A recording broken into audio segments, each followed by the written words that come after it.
शादी करके ससुराल को आई नवीन विवाहिता को समझ नहीं आ रहा कि नए घर में सामंजस्य कैसे बिठाए और दूसरे ही दिन उसे अपने पति के साथ उसके पोस्टिंग वाले स्थान पर जाना है। इसलिए बंधे बैग सहित वो चली गई। अभी तक वो अपने पति का आचरण व्यवहार समझ नहीं पाई थी, ऊपर से अरेंज मैरिज। माँ बाप ने सॉफ्टवेयर इंजीनियर लड़की की शादी भी सॉफ्टवेयर इंजीनियर से की है, जबकि लड़की भी कमाऊ थी। दोनों एक ही पद पर हैं, फिर भी एक पुरुष का दम तो देखिए और बोलने के लहजे पर भी गौर फरमाइए। हुआ यूं कि यहाँ आने के बाद उसको खाना बनाने का फरमान पति से जारी हुआ है। जैसे तैसे खाना बनाया पत्नी ने। दाल में तेज नमक, रोटी भी अधपकी, आलू गोभी की सब्जी ठीक ठाक बनी थी। लेकिन पति महाशय की भौहें तन गई और चिढ़कर बोले, ये कैसा खाना है, छी। दाल में जहर, नमक और रोटी तो भारत का नक्शा लग रहा है। गुस्से से भरा पति ने स्विगी से खाना मंगाकर खा पी कर सो गया और नाक बजा रहा है। और बेचारी पत्नी ने वही पका खाना को खाया, उसको ठीक लगा। कमरे से पति के खर्राटे की गूंज मोटरसाइकिल के चलने जैसी सुनाई पड़ रही। बेचारी वहीं सोफे पर पसर गई। हालांकि पहली बार इतना खाना बनाया था, वो भी मटिया मेट कर पति ने उसके वजूद को कटाक्षेप कर हतोत्साहित किया था।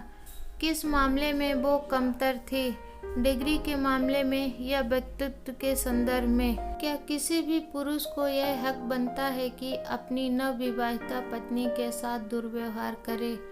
अरे वो भी तो अपना घर परिवार छोड़कर तुमसे गठबंधन जोड़कर आई है। या तो वो लड़का अपने पिता को ऐसे व्यवहार करते देखा है या उसकी माँ दिग्भ्रमित कर रही है। तीसरे दिन तो हद ही हो गई। जनाब रात के 12 बजे बेवजह झगड़ने लगे और कह रहे हैं कि अभी तुम मेरे घर से निकल जाओ, ये तुम्हारे बाप का घर नहीं है। वो क्या करती? उसके पति की झल्लाहट समझ से परे था। बिना प्रत्युत्तर के वो बाहर के कमरे में सोने चली गई। चौथे दिन एकदम नॉर्मल सामान्य बन गया।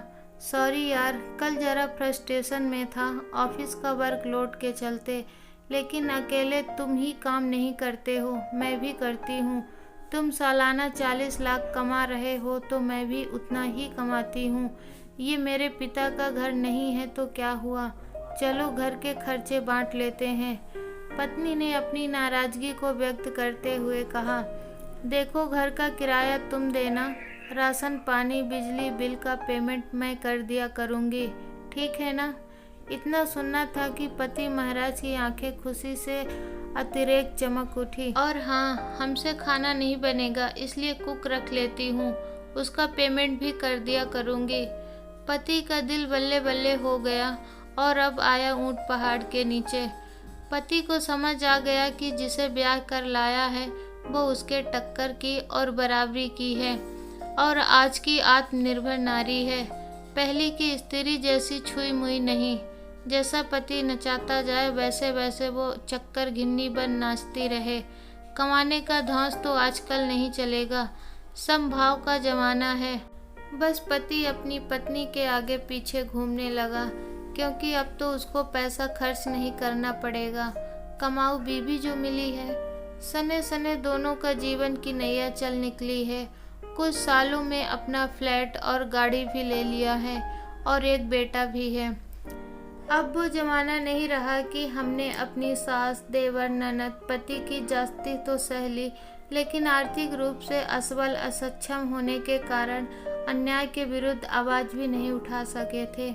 माँ बाप से कुछ कहते तो भी उधर से यही सलाह मिलती कि अब वही घर है तुम्हारा बेटा, पति के साथ निभा लो। मर्द लोग बोलते ही हैं, चाहे वो हाथ उठाए या गाली गलौज करे, उनकी नियत ही ऐसी है।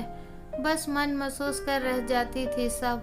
अब तो कोई माई का लाल बोलकर दिखा दे तो आजकल के माँ बाप भी कह देते हैं, मेरी बेटी कोई बोझ नहीं है और जब आपने अपना बेटा पढ़ाया है तो हमने भी अपनी बेटी को पढ़ाया है। दोस्तों, गलत के लिए आवाज़ उठाना गलत नहीं है।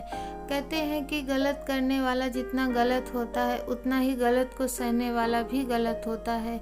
इसलिए समय रहते अपने लिए ज़रूर आवाज़ उठानी चाहिए। उम्मीद करते हैं आपको ये कहानी अच्छी लगी होगी। अभी तक आपने हमारे चैनल को सब्सक्राइब नहीं किया है तो प्लीज़ सब्सक्राइब कर दीजिए और ऐसी ही मनोरंजक कहानी सुनने के लिए